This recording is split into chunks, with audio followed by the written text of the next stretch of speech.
යුතුයකමින් හුරු හිත වෙත ඇතුල්ලුණු ඔබ ගැන පහන්තරු කියයි තොරතුරු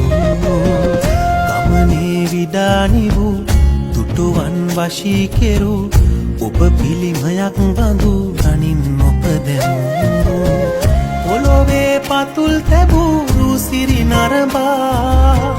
දැනුනේ තොටිල්ලකින් අලවන සේමා